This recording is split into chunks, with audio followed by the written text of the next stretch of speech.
Hey, bonjour tout le monde, j'espère que vous allez bien. Alors n'hésitez pas à vous abonner si cette vidéo vous a plu pour ne pas manquer les prochaines vidéos. Mettez pouce bleu, commentez, donnez-moi vous aussi vos petites astuces, vos petits tricks sur Kubernetes. Alors aujourd'hui on va se faire une petite vidéo sur comment lister l'ensemble des pods qui ne disposent pas de ressources. Alors nous on va se limiter juste à un namespace, mais on peut imaginer pour le faire sur l'ensemble des namespaces avec -A.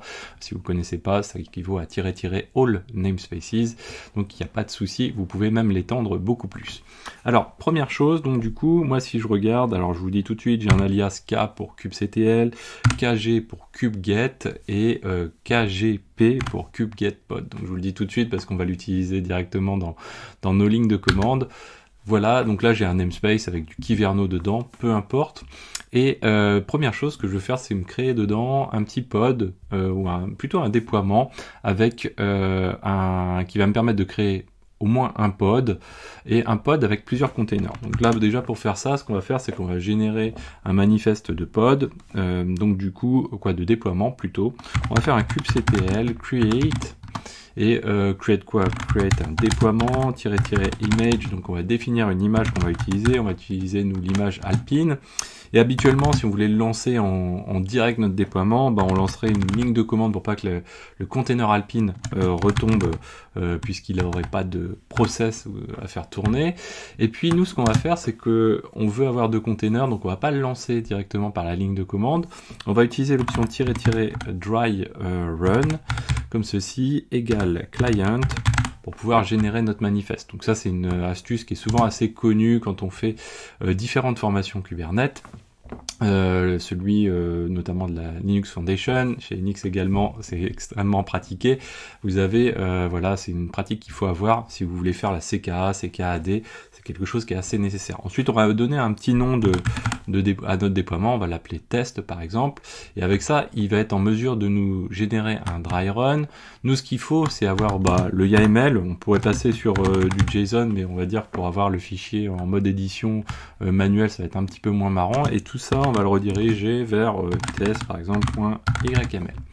Ok, donc là on va venir éditer notre test.yml, voilà, comme ceci.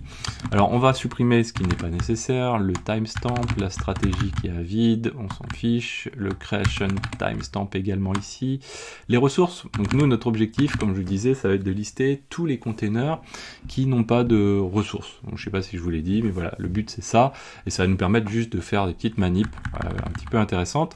Donc nous, on va faire en sorte d'avoir quand même plusieurs containers. Donc pour faire ça, on va copier donc les lignes concernant les containers, et vous avez vu, donc les ressources sont situées dans les containers, donc pour chacun individuellement pour chaque container. Donc là on va avoir Alpine 1, Alpine et Alpine 1, ou Alpine 1 et Alpine 2, voilà, comme on veut, peu importe. Une fois qu'on a fait ça, donc on sauvegarde, on va faire un kubectl apply-f de notre test.yml.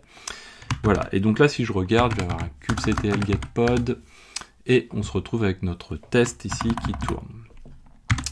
Alors maintenant, voilà, on va pouvoir faire mumuse un petit peu. L'idée c'est de se dire, voilà, j'ai un namespace, j'aimerais savoir où est-ce que j'ai oublié de placer des requests, des limites potentiellement, en CPU, en RAM, peu importe, mais où est-ce que j'ai oublié d'en placer. Donc oublier d'en placer, ça veut dire avoir une ressource qui est en accolade, vide, accolade ouvrante fermante, du coup, donc un objet vide finalement.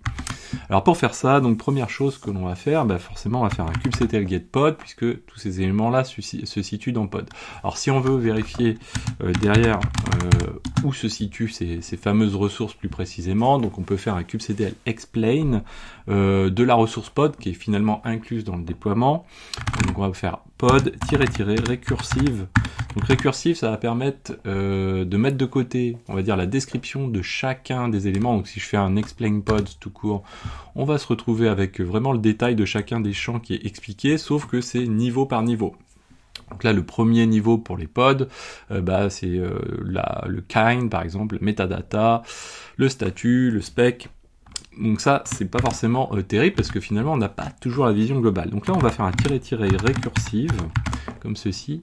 Et là, si on regarde, eh bien, on va avoir vraiment tout le détail de toute la structure, de toutes les clés possibles à l'intérieur d'un pod. Alors, vous voyez, on a une tonne. Donc la première chose à faire, on va faire un pipeless, ou vous utilisez le moyen de filtre que vous souhaitez.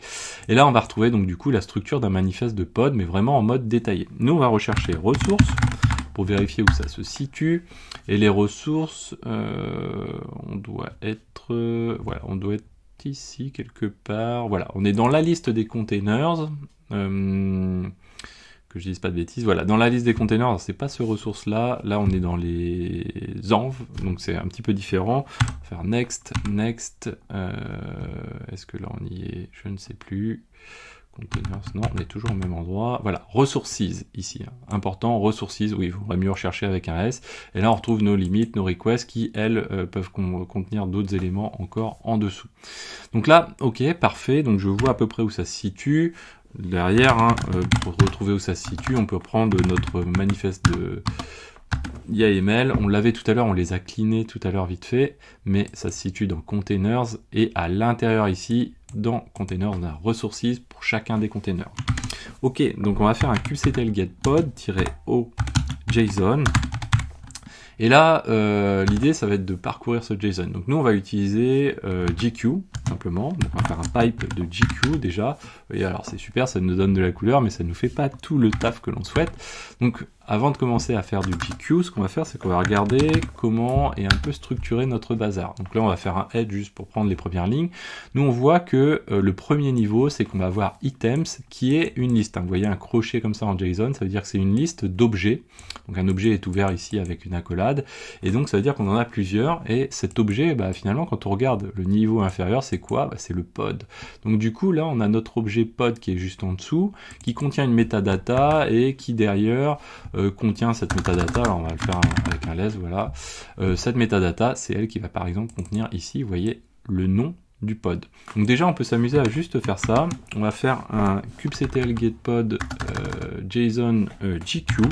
Et là, on va commencer à utiliser GQ en se disant, voilà, moi je sais que j'ai une clé qui s'appelle items, comme ceci, et qui est une liste. Alors on n'est pas obligé de le mettre sous forme de liste tout de suite. On va l'afficher comme ceci. Vous voyez qu'ici, là, on est entouré de crochets. Donc ça veut dire qu'on est l'objet sur lequel on est à l'heure actuelle, tout l'objet qui est là, c'est la liste des items. Ce n'est pas donc quelque chose qu'on va pouvoir manipuler élément par élément. Donc là, on retrouve ces éléments-là. Nous, ce qu'on va vouloir, c'est itérer sur chacun des pods en question. Donc pour faire ça, déjà, première chose, il va falloir rentrer dans cette liste. Pour rentrer dans cette liste, on va dire que nous, on est au niveau des accolades. Et vous voyez qu'ici, on a fait sauter finalement, au niveau des crochets, pardon. Vous voyez qu'on vient de faire sauter les crochets, ça veut dire que là, maintenant, on est dans la liste, et chaque objet de ce que l'on voit ici, le niveau le plus haut de chaque objet n'est plus un seul objet qui était la liste, mais un ensemble d'objets qui est chacun des pods. Donc ça, c'est la première chose.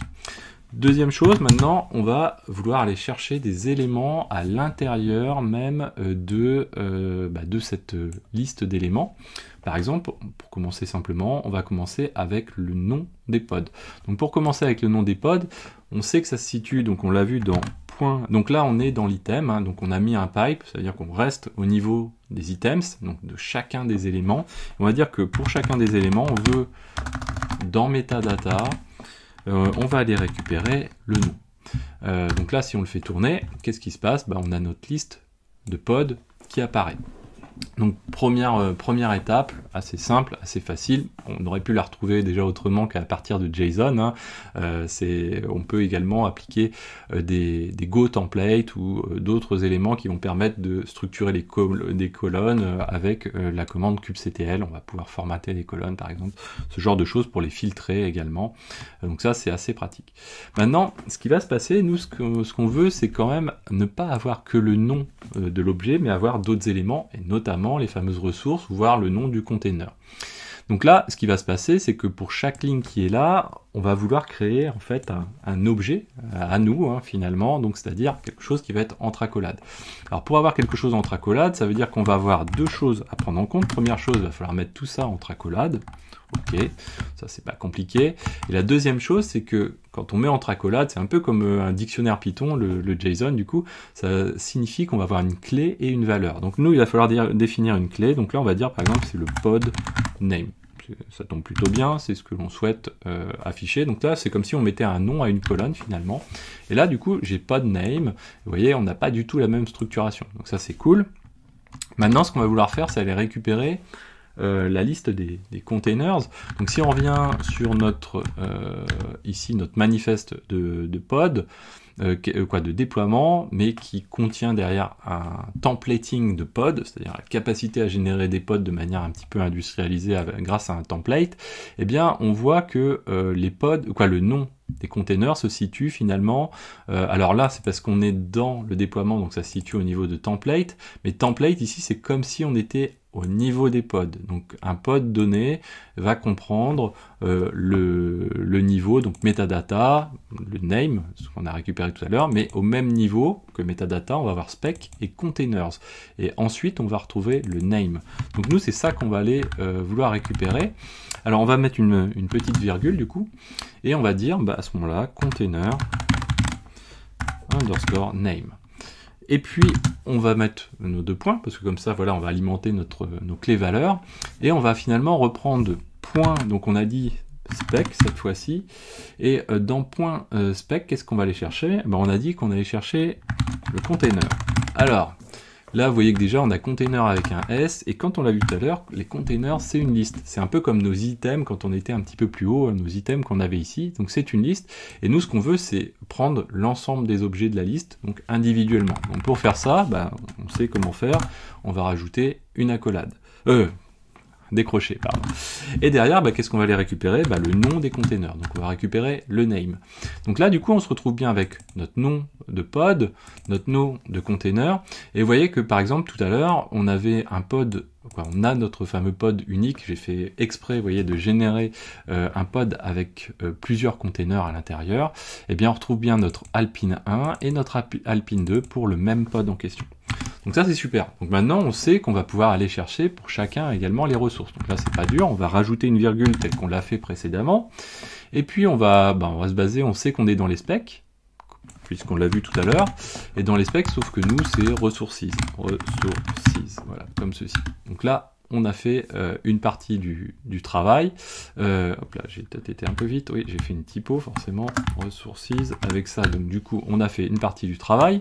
C'est-à-dire que pour tous les pods où j'ai des ressources, j'ai quoi? J'ai le container name qui est... hop là, j'ai pas changé le nom, forcément ça pose problème. Container, on va dire resources. Voilà, comme ceci. Et donc là, les containers resources, voilà, quand j'ai un nom de container, j'ai un nom de container, mais j'ai aussi les ressources des containers quand celles-ci sont définies. Quand elles ne sont pas définies, elles sont vides de cette manière-ci. Alors là, du coup, on va pouvoir appliquer un filtre. Nous, on en revient à ce qu'on souhaite depuis le début, c'est-à-dire lister l'ensemble des containers pour lesquels les ressources sont vides. En gros, on a défini une nouvelle clé ici, et bien on va se baser sur cette nouvelle clé, donc qui est container resources. Donc je vais la copier. On va revenir sur notre ligne qui est là, qui va commencer à s'étoffer un petit peu, et on va dire, ok, là j'ai un objet, ici, je vais vouloir appliquer sur la sortie de cet objet-là, c'est un peu comme si on pipait au fur et à mesure, je vais rajouter un pipe, et je vais dire que je vais utiliser la fonction qui s'appelle select, donc un peu comme un where finalement en SQL, et je vais dire un select point. Alors là, attention, il faut plus se placer au niveau de nos pods de JSON initial, mais se placer sur le JSON qui est sorti de ce qui est ici, c'est-à-dire ce qu'on a juste au-dessus. Et nous, ce qu'on veut, c'est récupérer donc container resources. Donc on va le récupérer, ce que j'ai déjà fait, voilà, container resources. Donc vous voyez qu'on fait un select sur le container resources, et là, on va pouvoir poser nos conditions. On va dire que quand c'est égal à... Alors on va regarder comment c'est un vide, donc c'est pas un nul finalement, c'est vraiment un objet vide. Quand c'est égal à ceci finalement, eh bien ça veut dire qu'on n'a pas défini de ressources pour nos pods. Donc si je lance ça, qu'est-ce qui se passe? Vous voyez, eh bien je n'ai plus que les containers, les pods plus exactement, et du coup le niveau inférieur, les containers, puisque les ressources sont définies au niveau des containers, vide pour le coup. Et vous voyez que finalement ça a été relativement simple. Alors ça c'est assez cool, je vous invite vraiment à faire si vous ne connaissez pas trop ces manips là. Pourquoi? Parce que derrière ça vous permet de manipuler GQ. Et au-delà de le faire pour Kubernetes lui-même, ça va vous permettre également de vous faire la main avec GQ, qui est un outil qui est très très utile. Par exemple, si derrière vous êtes amené demain à utiliser Elasticsearch par exemple, Elasticsearch, pour pouvoir le manipuler, même pour l'administrer, vous allez avoir besoin de faire beaucoup de curls qui vont vous sortir du JSON. Vous allez pouvoir du coup manipuler cette JSON, faire vos petites synthèses derrière. Pourquoi pas lancer ces éléments-là sous forme de script bash et pouvoir remonter ça de manière centralisée pour analyser un peu plus les choses. Alors bien sûr, il existe sur Kubernetes des outils qui vont permettre de gérer ça de manière encore plus facile, mais voilà, c'est un très bon moyen pour aller un petit peu vite. Alors là, on l'a fait pour un seul namespace. Du coup, si je veux le faire sur 2 namespaces, je vous ai dit, c'est pas très compliqué, grand A, et là, on l'applique partout. Donc vous voyez, il y a beaucoup d'éléments pour lesquels on n'a pas forcément défini de ressources, mais derrière, voilà, ça va vous permettre d'avoir un regard. Alors, tantôt vous allez vouloir le faire, tantôt vous n'allez pas vouloir le faire, suivant si vous voulez fonctionner en best effort, si vous voulez fonctionner en guaranteed, ou derrière en burstable. Donc c'est les différents niveaux de garantie, entre guillemets, de survie des pods dans Kubernetes en fonction de settings, des requests et des limites sur les CPU et la mémoire. J'espère que cette vidéo vous a plu, n'hésitez pas à la partager, à mettre des pouces bleus, à commenter, et moi je vous dis à très bientôt. Ciao à tous.